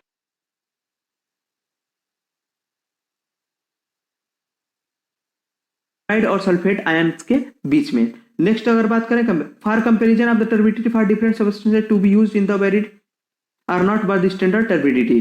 ठीक है, तो कंपैरिजन करते हैं टर्बिडिटी का। नेक्स्ट हम आगे बढ़ते हैं, importance of limit test. Limit test का इंपोर्टेंस क्या है हमारी लाइफ में या हमारे ड्रग में, फार्मास्यूटिकल एनालिसिस में लिमिट टेस्ट का इंपोर्टेंस क्या है, ये चीजें हम समझ लेते हैं। Limit test denotes the incompatibility of the solution in the presence of the another substance. Limit test ये बता देता है कि किसी सबस्टेंस में किसी दूसरे सबस्टेंस के प्रेजेंट होने के कारण उसमें कौन कौन सी इनकॉम्पेटिबिलिटी आ सकती है। ये सारी चीजें कौन बताता है? Limit test. Next, limit test are defined the amount of the impurities which are present in the solution. और किसी सोल्यूशन में कितने अमाउंट तक इंप्योरिटीज प्रेजेंट है या कितने परसेंटेज तक प्रेजेंट है, ये चीजें कौन बताएगा? तो ये लिमिट टेस्ट बताएगा। Limit test make differences between the avoidable and non avoidable of impurities. Limit test ये भी बता देता है कि कौन सी इंप्योरिटीज हमें अवॉइडेबल है और कौन कौन सी इंप्योरिटी नॉन अवॉइडेबल है, यानी कौन कौन सी हेल्पफुल है और कौन कौन सी हार्मलेस है। ये सारी चीजें कौन बता सकता है? तो लिमिट टेस्ट बता सकता है। Overall limit test are help in the purity and clarity of the solution. इसी प्रकार से लिमिट टेस्ट क्या करता है? क्लियरिटी एंड यानी प्योरिटी और क्लियरिटी बताता है सोल्यूशन का। इसी प्रकार आपका एग्जाम भी होता है। समझ, आपने कभी अपने रियल लाइफ से जोड़ने की कोशिश की है? जोड़ने की कोशिश कीजिए। लिमिट टेस्ट यानी कि एग्जाम होता है, एग्जाम कराया जाता है, आपकी स्टडी कराई जाती है, उसके बाद एग्जाम कराया जाता है। एग्जाम कराने का मतलब ये होता है कि आपकी कितनी लिमिट है। आपका वो लिमिट टेस्ट हो जाता है कि आप कितने लिमिट तक आप पढ़ाई किए हुए हैं, आप कितना मार्क्स ला रहे हैं, तो उस हिसाब से पता चल जाता है कि आप कितने पढ़े लिखे हैं। ठीक है, इस प्रकार लिमिट टेस्ट परफॉर्म किया जाता है। अब आप में कितनी इंप्योरिटीज आई है ये भी बता सकता है। अगर आपका मार्क्स आता है उस पर देख के उस बेसिस पे बताया जा सकता है कि कितनी इंप्योरिटीज आप में है और कितना आप प्योर हैं। ठीक है, तो ये हो गया importance of limit test. Next आगे हम बात करेंगे pharmacopoeia standard for the preparation of the test solution during the limit test. किसी भी लिमिट टेस्ट को परफॉर्म करने के लिए फार्मास्यूटिकल केमिस्ट्री यानी फार्माकोपियल के अकॉर्डिंग कुछ मतलब कि कुछ रूल्स हैं, उसको समझ लेते हैं। और specified amount of the substance is dissolved in distilled water and volume make up to 50 ml in Nessler cylinder. Nessler cylinder होता है, जब आप जाएंगे एक्सपेरिमेंट परफॉर्म करने तो वहां पे नेस्लर सिलेंडर के बारे में मिल जाएगा। इसके अलावा हम एक एक्स्ट्रा लेक्चर भी लेके आप लोगों को इक्विपमेंट के बारे में, आप लोगों को पूरा इक्विपमेंट जो भी केमिकल यानी कि केमिस्ट्री में जो भी इक्विपमेंट यूज किया जाता है उसके बारे में आपको कंप्लीट स्टडी की जाएगी, उसमें आपको कंप्लीट बताया जाएगा। तो आप जनरली जाके देख लेंगे नेस्लर सिलेंडर क्या होता है। Next, for alkaline substances like hydroxide carbonates ETC are dissolved in the sufficient quantity of the acid such that effervescence ceases and free acid is present. जब एल्केलाइन सबस्टेंस को आप देखते हैं, जैसे हाइड्रोक्साइड कार्बोनेट को जब डिजोल्व करेंगे आप एसिड्स में, तो वो क्या एफिशिएंट यानी कि बुदबुदाहट या छनछनाहट जैसी आवाज नहीं होती है, उस प्रकार की आपको उसमें बुलबुले दिखेंगे, फ्री एसिड प्रेजेंट, जिसमें क्या होगा? फ्री एसिड प्रेजेंट होगा। Next, for insoluble substance like the kaolin और water extract is prepared filtered and then filtered is use. जब कोई इंसोल्यूबल मटेरियल जैसे क्योलिन है, क्योलिन को हम क्या करेंगे? वाटर के साथ उसको फिल्टर करेंगे। दोनों को जब फिल्टर करेंगे तो जो भी हमारा फिल्ट्रेट मिलेगा उसको हम क्या करेंगे? यूज कर लेंगे अपने एक्सपेरिमेंट में। नेक्स्ट, अगर हम बात करें salt of organic acid like sodium benzoate, sodium salicylate, ETC liberated free water insoluble organic acid during acidification which is filtered off and the filtrate is used for the test। ठीक है, कोई भी salt होगा, organic acid या sodium benzoate, sodium silicate, free water insoluble organic acid देगा during the acidification. जब हम acidification कराएंगे यानी कि सोडियम बेंजोएट, सोडियम सैलिसिलेट का जब एसिडिफिकेशन कराते हैं तो वाटर इंसोल्यूबल मटेरियल देगा और उसके बाद क्या करेंगे? उसको फिल्टर कर लेंगे और जो भी हमारा फिल्ट्रेट मिलेगा, नीचे जो भी फिल्ट्रेट मिलेगा उसका हम यूज कर लेंगे किसमें? अपनी एनालिसिस में कर लेंगे। ठीक है, नेक्स्ट आगे बढ़ते हैं। Coloured substance like the crystal violet, malachite green, dithizone ETC are the carbonised and the SO produced in the extract in the water. यानी कि coloured substances like crystal violet और मेलेचाइट ग्रीन यानी कि चटकार green और डिथिजाइजोन यानी कि ये लेड प्रिपरेशन में यूज करने वाले केमिकल्स हैं, इनका भी यूज जब इसको कार्बोनाइज कर देते हैं तो वे भी एक्सट्रैक्ट वाटर के एक्सट्रैक्ट में मिला दिए जाते हैं और इसका भी यूज किया जाता है हमारे ओरिजिनल सबस्टेंस के साथ। Next, reducing substance like the nitrite, hypophosphite ETC are oxidised with the oxidising agent and the solution is prepared and used. यानी कि जो भी रेड्यूसिंग सबस्टेंस ये है, नाइट्राइट, हाइपोफॉस्फाइड ETC, उसको क्या किया जाता है? ऑक्सीडाइज कर दिया जाता है बाय ऑक्सीडाइजिंग एजेंट के थ्रू। अब ये क्या होगा? जो सोल्यूशन बनेगा उसका यूज करेंगे हम क्या? यानी कि क्लियर सबस्टेंस की तरह यूज करेंगे, यानी प्योर सबस्टेंस की तरह यूज करेंगे। Substance like the potassium permanganate are reduced by boiling with alcohol and filter is use.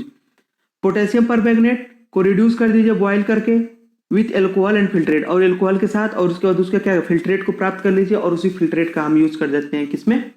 तो मेन जो हमारा एक्सपेरिमेंट होता है उसमें हम यूज कर सकते हैं। नेक्स्ट, आगे हम बढ़ेंगे limit test of chloride. Limit test of chloride basically होता क्या है इसके बारे में हम जानते हैं।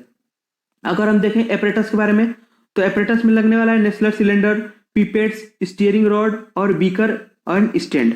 ये सारी चीजें लगने वाली है किसमें, हमारे यानी कि लिमिट टेस्ट, कोई भी लिमिट टेस्ट करते हैं तो ये कॉमन एपरेटस है, Nessler cylinder, pipette, steering rod and beaker stand, ये सारी चीजें लगने वाली हैं।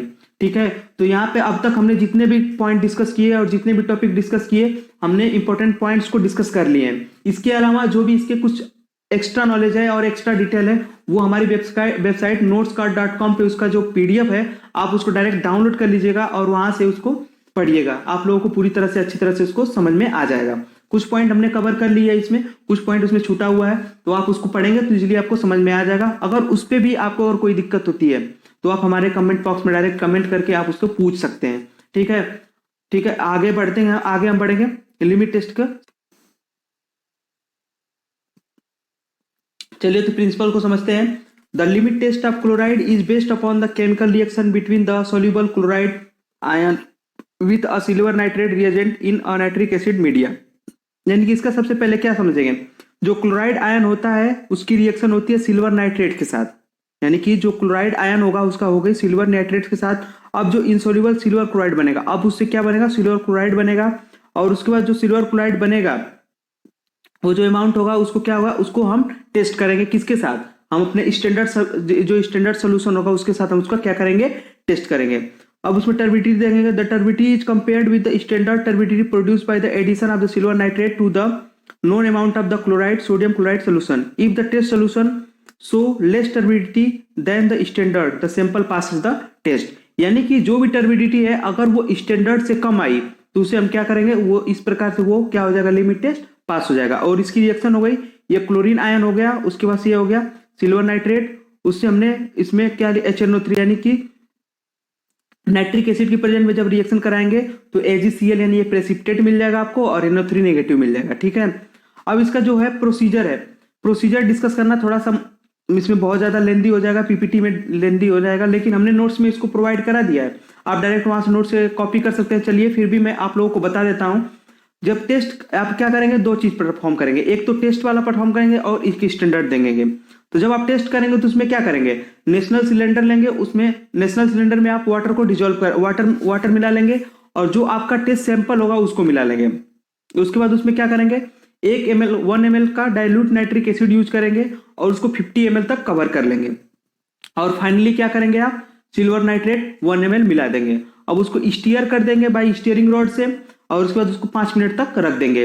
अभी स्टैंडर्ड सोल्यूशन में क्या होगा, स्टैंडर्ड में आप क्या करेंगे, 1 ml तक स्टैंडर्ड सैंपल लेंगे, उसके बाद उसमें ऐड कर देंगे 10 ml of the nitric acid और उसको 50 ml तक मेकअप करके और finally silver nitrate 1 ml add कर देंगे। अब दोनों का जो भी रिजल्ट आएगा उसको क्या करेंगे, आप कंपेयर करेंगे। जब आप कंपेयर करेंगे तो उसमें देखेंगे टर्बिडिटी, अगर आप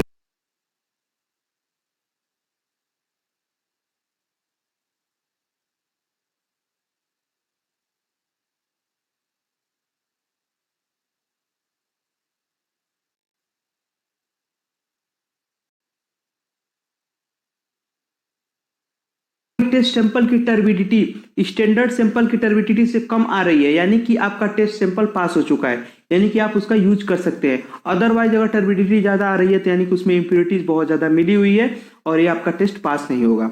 ठीक है, ये होता है limit test of the chloride. ठीक है, ऐसे तो एक्सपेरिमेंटली अगर इसको करके बताना होता तो बहुत अच्छा लगता, इसको बताने में बहुत ही अच्छा लगता, लेकिन फिर भी हमने इसको इजी लैंग्वेज में आपके नोट्स में, जो आपका नोट्स होगा ये फार्मास्यूटिकल केमिस्ट्री का नोट्स है, उसमें जो है हमने इजीली उसको चार्ट वाइज में कवर कर रखा है। आप वहां से डायरेक्ट जाके देख लीजिएगा, आपको इजीली समझ में आ जाएगा। अगर आप लोगों को नहीं समझ में आता है तो इसको एक बार जब आपका प्रैक्टिकल सेशन का जब आप लोगों को नोट्स बनाया जाएगा या नोट्स आपको प्रोवाइड कराया जाएगा तो उसमें आप लोगों को इजीली इसको समझा दिया जाएगा। नेक्स्ट आगे हम बढ़ते हैं, limit test of the sulphate. इसका प्रिंसिपल क्या है, वही जो इसका एपरेटस है सेम पिछले वाले का ही होगा। इसका प्रिंसिपल क्या होगा, in the limit test of the sulphate the solution of the substances under test is mixed with the barium chloride reagent in the presence of dilute hydrochloric acid, then turbidity produce। इसमें basically क्या होता है, इसमें basically समझिएगा chemical reaction क्या होती है, SO4 यानी कि ये हो गया सल्फेट, ये हो गया सल्फेट, उसको हम बेरियम क्लोराइड के साथ रिएक्शन कराएंगे डाइल्यूट H2SO4 की प्रेजेंट में, तब क्या बनेगा BaSO4 और 2Cl नेगेटिव। आप लोग जब रिएक्शन कराएंगे ये यानी कि सल्फेट आयन हो गया, और BaCl2 ये बेरियम क्लोराइड हो गया। जब दोनों को एक साथ ऐड करेंगे तो डाइल्यूट H2SO4 हो जाएगा और BaSO4 2Cl नेगेटिव हो जाएगा। तो ये रिएक्शंस है, ये आप लोगों को बहुत ज्यादा इंपॉर्टेंट है और इसको याद करना बहुत ज्यादा जरूरी है। अब इसके प्रोसीजर के अगर हम बारे में बात करें, प्रोसीजर इसका कैसे क्या होगा, तो इसमें भी दो करेंगे, एक टेस्ट करेंगे और एक स्टैंडर्ड करेंगे। तो टेस्ट में आप क्या करेंगे, टेस्ट सैंपल को आप वाटर के साथ डिजोल्व करेंगे नेशनल सिलेंडर में, और उसके बाद उसमें क्या करेंगे 2 ml तक ये H2SO4 डालिए या कोई HCl यानी कि डाइल्यूट हाइड्रोक्लोरिक एसिड डालिए। दोनों चीज सेम ही है क्योंकि उसमें एसिडिक मीडियम चाहिए। बेसिकली क्या चाहिए, एसिडिक मीडियम चाहिए। तो 2 ml तक या तो डाइल्यूट हाइड्रोक्लोरिक एसिड डाल दीजिए, चाहे डाइल्यूट H2SO4 डाल दीजिए। उसके बाद आप क्या कीजिए 45 ml तक उसको क्या कीजिए नेशनल सिलेंडर को भर दीजिए। उसके बाद फाइनली उसमें ऐड कर दीजिए 5 ml of the barium chloride. Barium chloride को जब आप 5 ml ऐड करेंगे और स्टीयर करेंगे उसको 5 मिनट्स के लिए एक साइड में रख दीजिए। नेक्स्ट स्टैंडर्ड जो सोल्यूशन आपको बनाना है उसमें क्या कीजिए 1 ml का स्टैंडर्ड सैंपल ले लीजिए, उसमें 2 ml का डाइल्यूट हाइड्रोक्लोरिक एसिड या डाइल्यूट सल्फ्यूरिक एसिड को ऐड कर दीजिए और उसको भी 45 ml तक उसको मेकअप कर दीजिए। और उसके बाद उसमें भी 5 ml बेरियम क्लोराइड डाल देंगे और उसको अलग 5 मिनट तक रख देंगे। उसके बाद उसको दोनों को क्या करेंगे, कंपेयर करेंगे। जब आप कंपेयर करते हैं तो उसमें ऑपरेशंस को कंपेयर करते हैं, यानी कि उसमें चेंज की प्रॉपर्टीज को आप कंपेयर करते हैं कि उसमें चेंज जो कलर का चेंज है, यानी कि जो कलर में चेंज कैसे आया, यानी किस प्रकार का चेंज आया कलर में, या उसमें टर्बिडिटी को भी देखा जाता है, कभी कभी क्लाउडनेस आ जाता है, धुंधलापन आ जाता है, टर्बिडिटी को भी देखा जाता है। ये सारी चीजें स्टडी करेंगे। या टर्बिडिटी कीजिए या ऑपरेशंस कीजिए, अगर वो स्टैंडर्ड सब्सटेंस से कम आती है तो आपका टेस्ट पास हो जाता है, लेकिन अदरवाइज अगर नहीं आती है तो वो आपका टेस्ट पास नहीं होता है। तो ये हो गया limit test of the sulphate, ये सल्फेट के लिए हो गया। Next limit test for iron. This test is based upon the reaction of iron in an ammonia solution with thioglycolic acid which form the pink to deep reddish purple color complex of the iron thioglycolate। जब ये reaction perform होगी, यानी कि ammonia iron और ammonia solution के साथ जब reaction perform होगी थायोग्लाइकोलिक एसिड, तो ये डीप पिंक और डीप रेडिश पर्पल कलर का कॉम्प्लेक्स मिलेगा आपको आयरन थायोग्लाइकोलेट। नेक्स्ट अगर बात करें iron present in the ferrous form of the quite stable to the long period in the absence of the air, color are destroyed by oxidizing agent of the strong alkali. This original state of the iron is uniported as the thioglycolic acid reduced to the Fe2 positive to Fe3 positive। यानी कि इसमें क्या होता है, stable होता है। Fe2 positive में stable ज्यादा नहीं होता है, Fe3 पॉजिटिव में बहुत ज्यादा ये स्टेबल होता है। ठीक है, तो Fe3 पॉजिटिव ये बना लेगा। Next then compare to the test solution, तो स्टैंडर्ड सोल्यूशन यानी कि the colour of the test solution is less darker than the standard of the sample is called, यानी कि आप समझते हैं, इसको समझिए। ये इसकी रिएक्शंस हो गई, आप रिएक्शन थोड़ा माइंड में रखिएगा, इसकी रिएक्शन कैसे है। अब इसका प्रोसीजर आप लोगों को एक बार मैं समझा देता हूं, इसका प्रोसीजर कैसे होता है। इसके प्रोसीजर में बेसिकली 2 एक्सपेरिमेंट करेंगे आप, एक टेस्ट करेंगे और एक क्या करेंगे, स्टैंडर्ड करेंगे। टेस्ट में क्या करेंगे आप कि टेस्ट सैंपल लेंगे, उसको डिजोल्व कर देंगे वाटर में 40 ml तक। 40 ml तक डिजोल्व करने के बाद उसमें 2 ml तक आप सिट्रिक एसिड डालेंगे, जिसमें आयरन नहीं होना चाहिए। आयरन फ्री सिट्रिक एसिड आप जब 2 ml तक उसमें ऐड करेंगे और 0.1 ml तक थायोग्लाइकोलिक एसिड सोल्यूशन आप जब ऐड करेंगे तो ऐड करके उसको मिक्स करेंगे। उसको मिक्स करने के बाद उसमें फ्री यानी कि आयरन फ्री अमोनिया डालेंगे। ठीक है, और 50 ml तक उसको मेकअप करके उसको कुछ समय के लिए आप साइड में रख देंगे। फिर उसके बाद स्टैंडर्ड सोल्यूशन लेंगे। स्टैंडर्ड सोल्यूशन में 2 ml तक स्टैंडर्ड आयरन सोल्यूशन को जब 40 ml तक मेकअप करके आप बना लेते हैं, तो उसके बाद 2 ml का आयरन फ्री सिट्रिक एसिड और 0.1 ml का थायोग्लाइकोलिक एसिड मिक्स कीजिए और उसके बाद उसको अल्कलाइन बनाकर उसको 50 ml तक मेकअप कीजिए। अब दोनों को कंपेयर कीजिए। जब आप दोनों को कंपेयर करेंगे तो आप देखेंगे कि जो इंटेंसिटी है पर्पल कलर की आ रही है, deep and pink and purple colour की इंटेंसिटी आएगी। अगर जो इंटेंसिटी आई है अगर वो स्टैंडर्ड से कम आता है, स्टैंडर्ड सोल्यूशन से अगर उसकी जो इंटेंसिटी है कम आता है, यानी कि आपका टेस्ट पास है।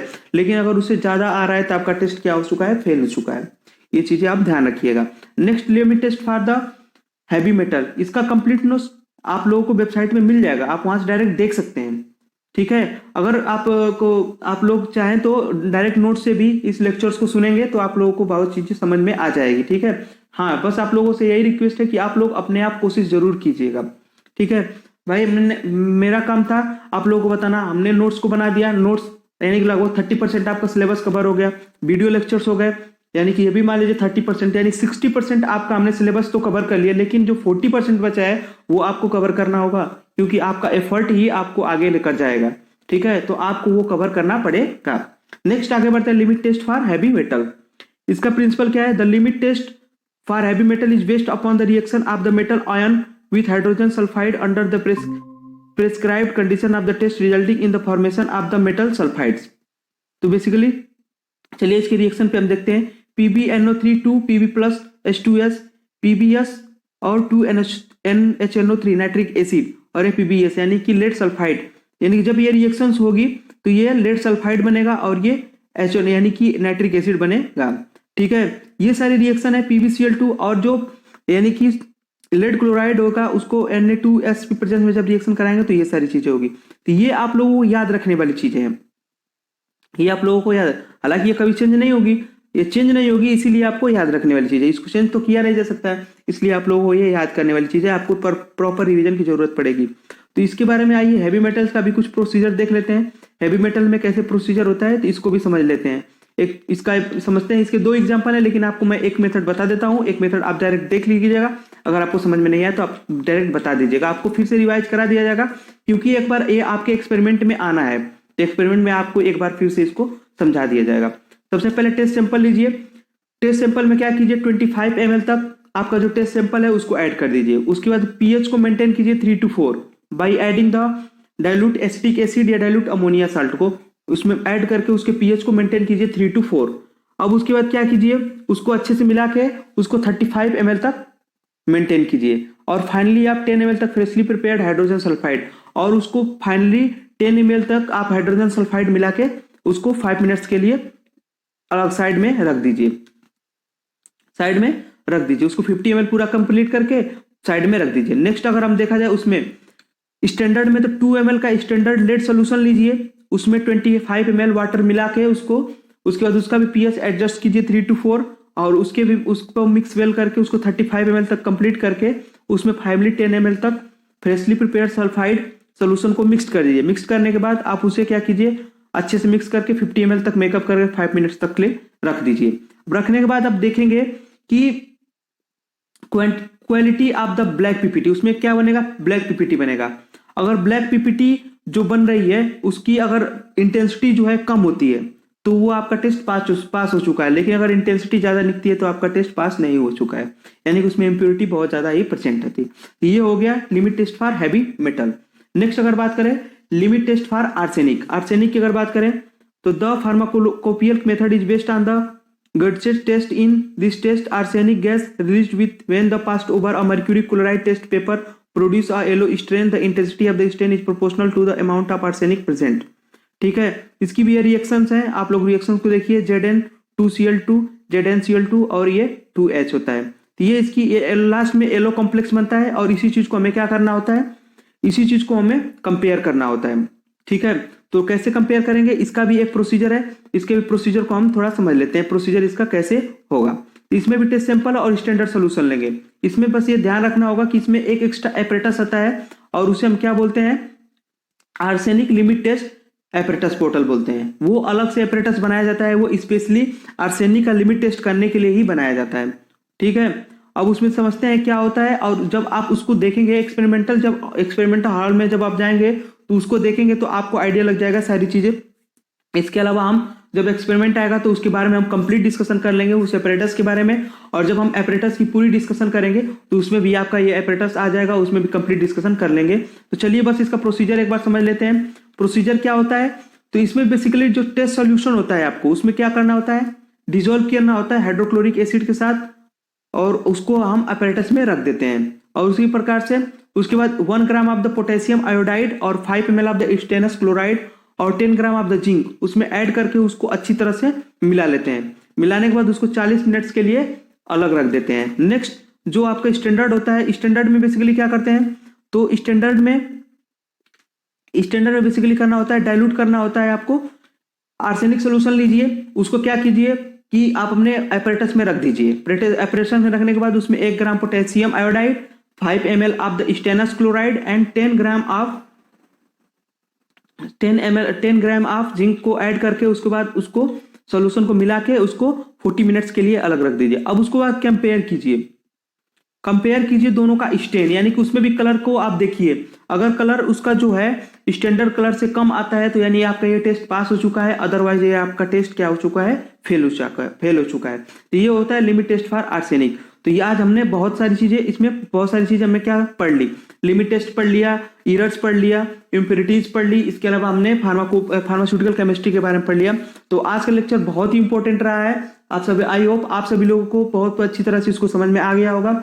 बहुत ही इसका ड्यूरेशन जो